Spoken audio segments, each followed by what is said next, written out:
வாங்க இன்றைக்கி வெள்ளை பூசணிக்காய் போட்டு பருப்பு சாம்பார் எப்படி வைக்கலான்னு பார்க்கலாங்க. இந்த மாதிரி வச்சு பாருங்கள், டேஸ்ட் நல்லாயிருக்கும்.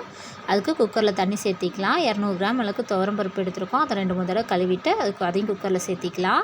1/2 ஸ்பூன் அளவுக்கு மஞ்சத்தூள், 1/2 ஸ்பூன் ஜீரகம், ஒரு 8 பல் பூண்டு எடுத்துருக்கோம். ஒரு சின்ன தக்காளி 2 தக்காளி எடுத்துருக்கோம், அதையும் சேர்த்திக்கலாம். இப்போ 2 ஸ்பூன் அளவுக்கு விளக்கெண்ணெய் ஊற்றிக்கலாம். விளக்கெண்ணெய் சேர்த்து பருப்பு வேக வைக்கும்போது நல்லா டேஸ்ட்டாகவும் இருக்குங்க, வாசமாகவும் இருக்கும். இதை 3 விசில் வச்சு எடுத்துக்கலாம்.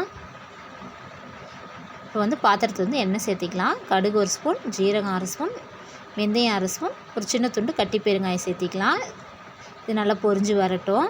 பெருங்காயம் சேர்த்தும்போது சாம்பார் நல்லா வாசமாக இருக்குங்க. இது கடுகு பொரிஞ்சு வரட்டும். இப்போ பார்த்திங்கன்னா 3 விசில் வந்துருச்சு. பருப்பு ஆஃப் பண்ணிக்கலாம். கடுகு பொரிஞ்சதுக்கப்புறமா கட் பண்ணி வச்சுருக்க சின்ன வெங்காயம், கருவேப்பிலை, பச்சை மிளகாய் 1 எடுத்துருக்கோம் வாசனைக்காக, அதை சேர்த்து நல்லா வதக்கி விட்டுக்கலாங்க. வெங்காயம் சேர்த்து நல்லா வதக்கி விடலாம். ஒரு 3/4 பதத்துக்கு வெங்காயம் வதங்கி வரட்டும். பார்த்திங்கன்னா தெரியும், வெங்காயம் இந்த அளவுக்கு வதங்கி வந்துருச்சு. இதில் 2 தக்காளி பொடி பொடியாக கட் பண்ணி வச்சுருக்கோம், அதை சேர்த்திக்கலாம்.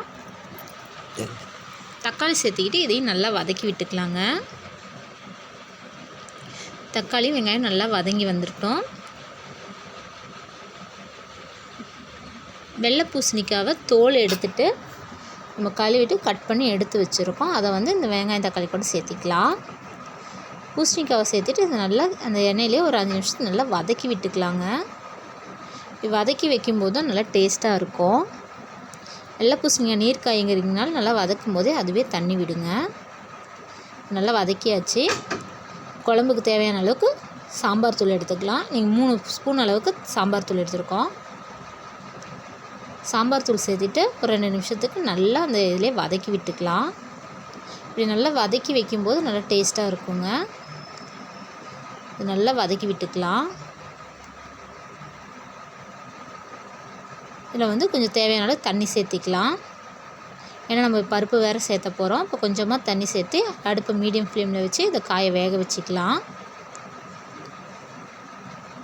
காய் வேகட்டும்.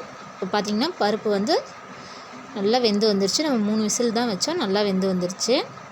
மற்ற போட்டு நம்ம ரொம்ப கடைஞ்சிட்ருக்குலாம் இல்லைங்க, லைட்டாக கடைஞ்சாலே போதும், நல்லா வெந்திருக்கும். இப்போ காய் பார்த்திங்கன்னா நல்லா கொதிச்சிட்ருக்கு. இதோட இந்த கடைஞ்சி வச்சுருக்க பருப்பு எடுத்து சேர்த்திக்கலாம்.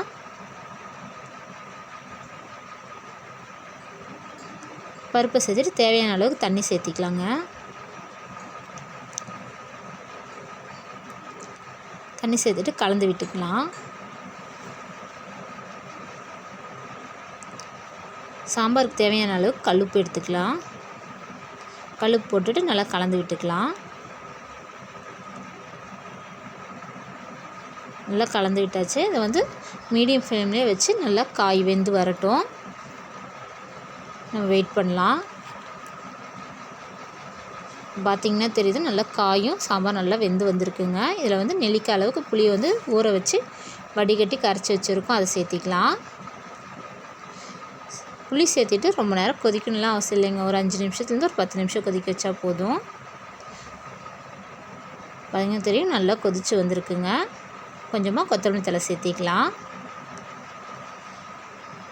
சாம்பார் இந்த அளவுக்கு கெட்டியாக வச்சுருக்கோம். நீங்கள் தேவையான அளவுக்கு வச்சுக்கலாம். ரொம்ப தண்ணியாண்ட வேணாலும் வச்சுக்கலாம், கெட்டியாக வேணாலும் வச்சுக்கலாங்க. அவ்வளோதாங்க, சாம்பார் ரெடி. நீங்களும் செஞ்சு பாருங்கள்.